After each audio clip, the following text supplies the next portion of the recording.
अगला प्रश्न माननीय प्रधानमंत्री जी से संबंधित ही है, क्योंकि आपने स्वयं कई बार प्रधानमंत्री जी से आपका मिलना रहा होगा, कुछ व्यक्तिगत अनुभव भी रहे होंगे। तो हम चाहेंगे आप अपने व्यक्तिगत अनुभव भी हमारे साथ साझा करें, कुछ विशेष बात हो जो, और कोई एक ऐसी बात जिससे हम सभी प्रेरणा ले सकते हों और आपको वो बात विशेष प्रभावित करती हो, उसके बारे में भी हम आपसे जानना चाहेंगे। पुनीत जी, आपने बहुत ऐसे प्रश्न पूछा कि मेरा पहली बार जब आदरणीय मोदी जी से मिलना हुआ, तो मैंने पहले बताया था आपको, राष्ट्रीय स्वयंसेवक संघ के प्रचारक के नाते मैं राजस्थान में दूसरे नाम से जब काम कर रहा था, तो 1987 से मैंने प्रारंभ किया। तो 1989 और उस समय डॉक्टर हेडगेवार जन्म शताब्दी कार्यक्रम के लिए मेरे किसी कारणवश कर्णावती जाना हुआ, प्रवास। और उस समय मैं कह सकता हूं कि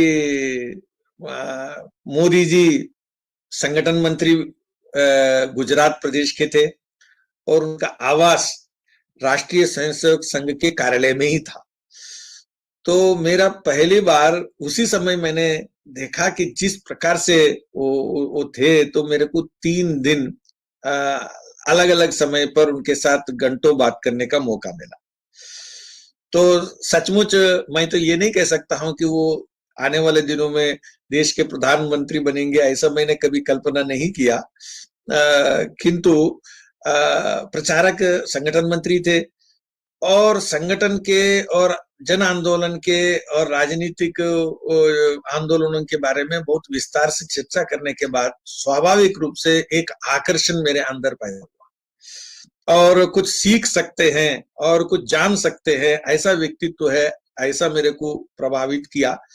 तब से लेकर मैंने 1989 से लेकर अभी तक मैंने बहुत लंबे एक कालावधि उसमें हर समय हर मौके पर मुझे मोदी जी से मिलने का मौका मिला और कई बैठकों से लेकर सार्वजनिक कार्यक्रम।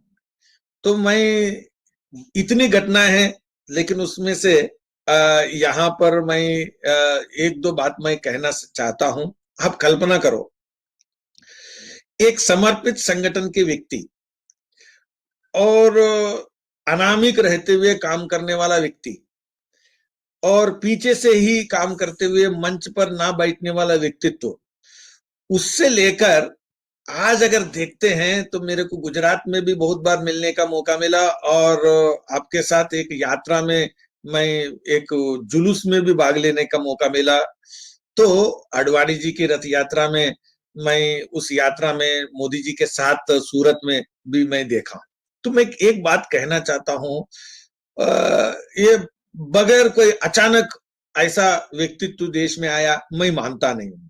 मैं एक बात कहता हूं, ऐसे व्यक्ति ऐसे पृष्ठभूमि वाले व्यक्ति जो बिल्कुल जनता से सरोकार ना रखते हुए केवल संगठन केवल संगठन केवल कार्यकर्ता और इस प्रकार की रचना में से निकले हुए व्यक्ति आज 10-12 साल गुजरात में और 7-8 साल अब केंद्र में, पूरे देश में 22 साल से पॉपुलैरिटी के रेटिंग आगे ही आगे आगे ही आगे और कभी नीचे नहीं आते हुए। कहना आसान है, दूर से कहना आसान है, देखना आसान है, लेकिन जीना बड़ा कठिन है।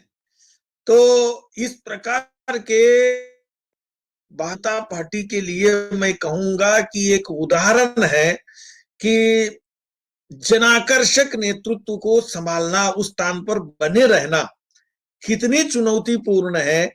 ये अगर कोई रोल मॉडल अगर देख सकते हैं तो उसको तो मैं आज पक्का कह सकता हूं, मोदी जी के सीखना चाहिए किसी भी नेता को कि how to retain the popularity by living, not just by के पीआर एजेंसीज। तो ये बात मैंने सच में ये हम सब के लिए सीखने लायक है, मैं मानता हूं ये एक महत्वपूर्ण है।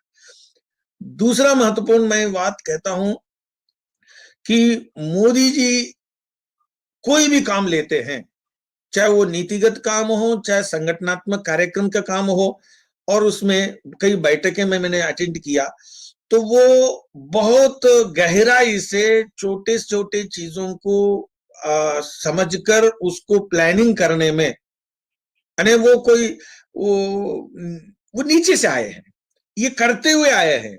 और कोई कार्यक्रम है तो उसकी 1000 डिटेल्स को सोचते हुए करते हुए यहां पर आए हैं। तो इसीलिए वो विदेश नीति से लेकर के कार्यक्रम के संचालन तक सभी चीजों को उनके साथ बैठते हैं तो आप चर्चा कर सकते हैं और सीख सकते हैं। ये मैंने दूसरी बात मैंने ये किया। और बाकी जनता के प्रति जिस प्रकार की उनकी सरोकार है, और ये सब बातें मैंने, बहुत घटनाएं हैं मेरे पास, ऐसे मैं कह सकता हूं। मैं जम्मू कश्मीर में था तो मैं प्रचारक के नाते जब था तो एकता यात्रा में वो डॉक्टर जोशी जी के साथ संयोजक के नाते आए थे। तो ऐसे बहुत सारी चीजें मैंने उनको देखा। तो मेरे पास ऐसी बहुत अनेक घटनाएं हैं जिसको देखकर हम सबको सीखने के लिए मन बनता है, मैं कह सकता धन्यवाद सर। अब हम अगले